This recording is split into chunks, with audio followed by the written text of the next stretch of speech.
আমার পাপের রাজত্বে তোমার আগমন ছিল ভূমিকম্পের মতো। যখন দেখি তুমি দাঁড়িয়ে আছো, আমার হৃৎপিণ্ড থমকে যায়। পদ্মবতী, আমি নিষ্ঠুর, তুমি মায়াবতী। আমি ধ্বংস, তুমি সৃষ্টি। আমি পাপ, তুমি পবিত্র। এত অমিলনে কেন হলো মিলন? সারা অঙ্গ কলঙ্কে ঝলসে যায়, তুই শুধু আমার থাক।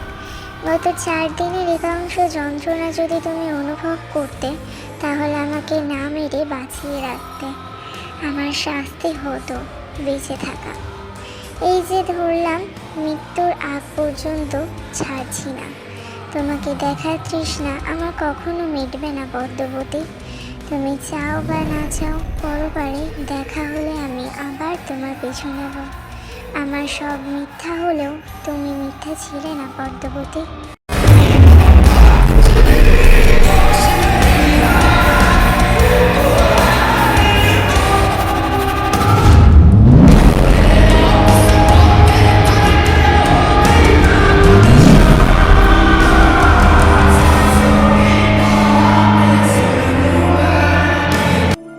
আপা, স্কুল যাবে না? পূর্ণা পদ্মজাকে জিজ্ঞাসা করল। যাব। তাড়াতাড়ি করো। তাড়া দিয়ে পূর্ণা বাড়িতে ঢুকলো। পদ্মজা বাড়ির পিছনে নদীর ঘাটে উদাসীন হয়ে বসে আছে। এই নদীর নাম মাদিনী। গ্রীষ্মকাল বিদায়ের 3 সপ্তাহ চলছে। এখন বর্ষাকাল। মাদিনী জলে কানায় কানায় ভরে উঠেছে। সে যেন স্রোতস্বিনী। ঘোলা জলের একটানা স্রোত বয়ে যায় সাগরের দিকে। উজান থেকে ভেসে আসছে ঘন সবুজ কচুরিপানা। পদ্মজার এই দৃশ্য দেখতে বেশ লাগে। নিষ্পলক চোখে তাকিয়ে আছে মাদিনী স্বচ্ছ জলের দিকে। মাদিনীর বুকের উপর দিয়ে একটা লঞ্চ যাচ্ছে। লঞ্চ দেখে 1 মাস আগের ঘটনা মনে পড়ল তার। সেদিন রাতে হেমলতা ছুরি ধার দিয়ে রুমে ঢুকে গেলেন। পদ্মজা কাঁপা পায়ে রুমে ঢুকে বিছানায় শুয়ে পড়ে। কিছুক্ষণের মধ্যে ঘুমিয়ে পড়ে।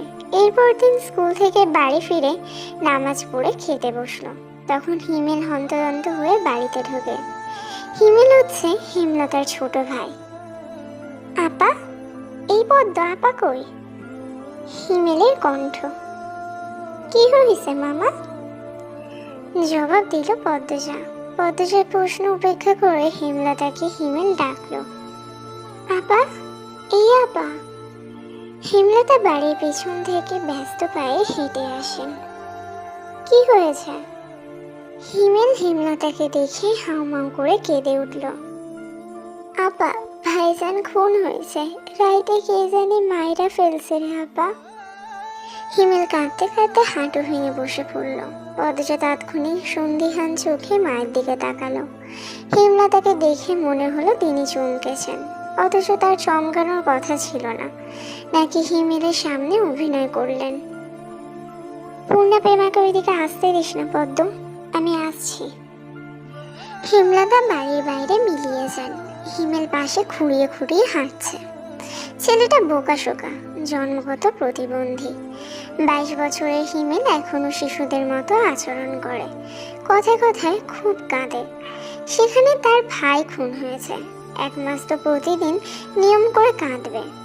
পদ্মজা রাতেই ভেবেছিল এমন ঘটনা ঘটতে পারে, তবুও এখন ভয় পাচ্ছে খুব। পুলিশ কি এসেছে? মাকে কি ধরে নিয়ে যাবে? ভাবতে গিয়ে পদ্মজার বুক ধক করে উঠল। গ্রামের কাছেই শহর থানা। পুলিশ নিশ্চয়ই চলে এসেছে। পদ্ম ধপ করে মাটিতে বসে পড়ল। সে ঘামছে খুব, নাক মুখ গলা ঘেমে একাকার হয়ে যাচ্ছে। পূর্ণা খুনের কথা শুনেই খুব ভয় পেয়েছে। তার মনে হচ্ছে সেও খুন হবে। খুব বেশি ভীতু পূর্ণা। পদ্মজার শরীর কাঁপতে থাকে। চোখে ভাসছে হেমলতাকে পুলিশ শিকল দিয়ে বেঁধে নিয়ে যাচ্ছে। তার খুব কান্না পাচ্ছে। আর সময় নষ্ট না করে তড়ে ঘুরে করে উঠে দাঁড়ালো পদ্মজা। মাথায় ওড়নার আঁচল টেনে নিয়ে পূর্ণার উদ্দেশ্যে বলল, প্রেমারে দেখে রাখিস বোন। বাড়ি ভর্তি মানুষ, আর মানুষ আসছে। হেমলতা মানুষজনকে ঠেলে হানিফের লাশের সামনে গিয়ে দাঁড়ালেন। তখন ফর্সা রঙের 2জন মহিলা ঝাঁপিয়ে পড়ে তার উপর। আকস্মিক আক্রমণে হেমলতা অপ্রস্তুত হয়ে পড়ে। খেয়াল করে দেখেন দুজন মহিলা, তার মা আর বোন। তারা হাউমাউ করে কাঁদছে, কিন্তু হেমলতা তো কান্না পাচ্ছে না। ব্যাপারটা লোকচক্ষু ঠেকছে না। একটু কি কান্না করার অভিনয় করা উচিত?